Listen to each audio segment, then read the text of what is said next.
And this time I want to talk about the Iran war. And what I'd like to argue here is that it's time for President Trump to settle this war, to reach an agreement with the Iranians to put an end to it, and in effect to accept defeat, to recognize that Iran has won this war and that we have lost the war. And the way I'd like to proceed is I'd first like to talk about the goals that the United States set out to achieve at the start of this war. And then I'd like to talk about our failure to achieve any of those goals. And I'd like to describe how badly off we are in terms of having pursued these particular goals. And then I want to switch and talk about the military strategies that we have employed in pursuit of those goals. And of course, the argument that I'm going to make is that the different strategies that we have employed have failed to achieve the goals that we set out with in this war. And I want to talk at some length about those different strategies and why they failed. And I'm going to make the argument, as will become clear, that there were 5 potential strategies that the United States could pursue. It only pursued 3 of them. 2 it did not pursue.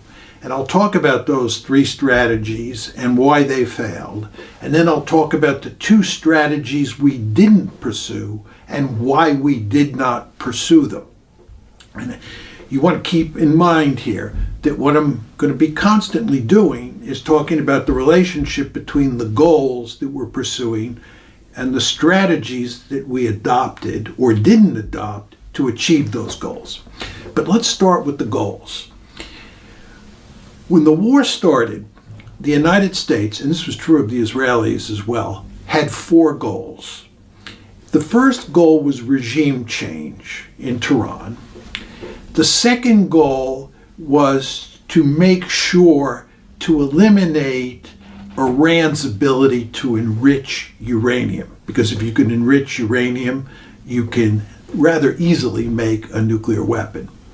The third goal was to eliminate Ukraine's long-range ballistic missile program. And the fourth goal was to basically get Iran to no longer support Hamas, Hezbollah, and the Houthis. Those were the 4 goals. And very importantly, I think regime change was the most important of those 4 goals, because if you didn't achieve regime change, you really could not achieve the other 3 goals. So regime change was the numero uno goal, but you still had these 3 other very important goals that were, in my opinion, subordinated to that overarching goal. Now, the question you want to ask yourself is, where are we today in terms of those goals? And let me make 2 different sets of arguments here. First of all, just looking at the 4 goals. We have achieved none of the 4 goals. None of them have been achieved, and there's no evidence any of them are going to be achieved anytime soon. In addition to that, we are now in a situation which we were not in back on February 27th, the day before the war started, where Iran controls the Strait of Hormuz, and today, as we speak, has shut off the flow of traffic in and out of the Strait of Hormuz. Furthermore, on February 27th, the day before the war, the United States had a robust alliance structure with the Gulf states in the region, and it had a serious set of military bases in the region. Today, those bases have been either badly damaged or destroyed, and the alliance structure that the United States had with the Gulf states has been basically torn to tatters. To take this a step further, the international economy, because of the blockade on the Strait of Hormuz, is in a very dangerous situation, and there is a real risk of a worldwide depression if this war is not settled sometime soon. And then finally, I would note that China, which is America's principal adversary, according to the Trump administration, has benefited enormously from this conflict. So this is a situation where the United States has not only not achieved any of the four goals it set out with, it also has a number of other serious problems today that did not exist on February 27th, the day before the war started. Let me come at this from a different perspective. If you look at the memorandum of understanding that President Trump signed with the Iranians on June 17th of this year, this memorandum of understanding was designed to shut the war down. What you see is that that was basically a surrender document. President Trump basically conceded every point that was at issue between the Iranians and the Americans. The way the document was set up, this is the Memorandum of Understanding, is that we would have a ceasefire up front. The fighting would stop, and the Strait of Hormuz would be opened up. And furthermore, the Iranians would be able to sell oil on the open markets, which had not been the case before the June 17th Memorandum of Understanding was signed. They could sell oil without having to worry about American sanctions. That was the first part of the agreement. Again, to get a ceasefire, number one, and number two, to open up the strait. Then there would be a 60-day negotiating period, and at the end of that 60-day negotiating period, there would be a decision on the nuclear issue. But it was very clear that the Iranians would maintain a nuclear enrichment capability, which was at odds with one of the goals we had going into the war. Furthermore, it was clear that the United States would have to allow all of those frozen Iranian assets to go back to Iran. And furthermore, reparations would have to be paid to the Iranians for all of the damage that was done to Iran in this war. And an enormous amount of damage was done. So an enormous amount of money would have to be paid to the Iranians. And on top of all of this, the Iranians would be able to sell oil freely on world oil markets. So all of this is to say that if you look at the Memorandum of Understanding, the United States conceded on every key issue. The Iranians prevailed.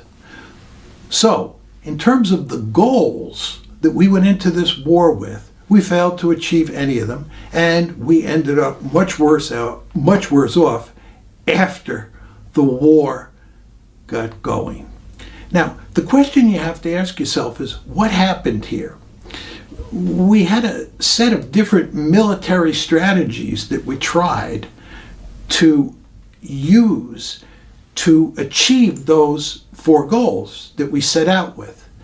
And the question you want to ask yourself is, what were those strategies and why did they fail? Now, what I'd like to do is I'd like to frame the discussion in terms of what I think are the 5 possible strategies that the United States was presented with, and then describe what happened, and then analyze why the strategies didn't fail. So I'm going to lay out the 5 strategies, then I'm going to describe what happened from February 28th up to the present in terms of employing those strategies, and then I'm going to analyze why they failed. Here are the 5 strategies. The first 3 involve air power, the 4th involves naval power, and the 5th involves land power or armies. Regarding air power, the first strategy is what I would call discriminate air campaign. Okay, a discriminate air campaign. And when I say discriminate, a discriminate air campaign is basically a strategic bombing campaign where you do not go after certain targets. In other words, you discriminate. And in this case, a discriminate air campaign involves going after military targets, a handful of civilian targets, and civilian infrastructure, but basically staying away from massive attacks on civilian infrastructure and staying away from the oil facilities in Iran.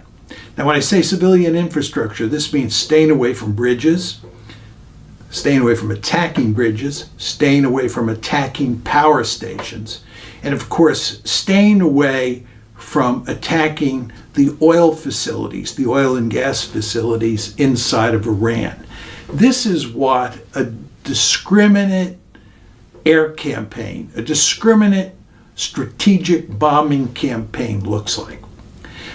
I contrast that with an indiscriminate air campaign. An indiscriminate air campaign is where the United States and the Israelis go after all of the targets that I just described as being legitimate in a discriminate air campaign, but also going after civilian infrastructure, power stations, bridges, and going after oil facilities. In other words, targeting all of the possible targets inside of Iran. That's an indiscriminate air campaign as opposed to a discriminate air campaign. The third strategy is tit for tat. And this is an air campaign as well, but it involves small-scale attacks where one side hits the other and then the other hits back. And that's what I call tit for tat. It's on a much smaller scale than either the discriminate or indiscriminate strategic bombing campaigns, much more limited. So those are the three strategies that involve air power. Then the one strategy that involves naval power is a blockade, a maritime blockade. And in this case, the Iranians are blockaded by the US Navy. Then the final option involves the Army, and this is a ground invasion. This is a land attack against Iran. The United States could try and conquer an island or two that belonged to Iran in the Persian Gulf. The United States could try to invade the Iranian mainland. It could concentrate on all of the territory that Iran controls around the Strait of Hormuz for the purpose of trying to open the Strait of Hormuz with land power. So those are the five strategies that the United States had on its menu. Now, let me switch gears and describe which strategies the United States used at which points in time. And then I want to analyze them. And of course, when I analyze them, what I'm going to try to do is explain why those strategies failed to achieve the goals that the United States was pursuing when it started the war on February 28th. But to go to the description, on February 28th, when the United States launches the air war, which lasts until April 8th, it's basically a 40-day war, the United States pursues a discriminate air campaign.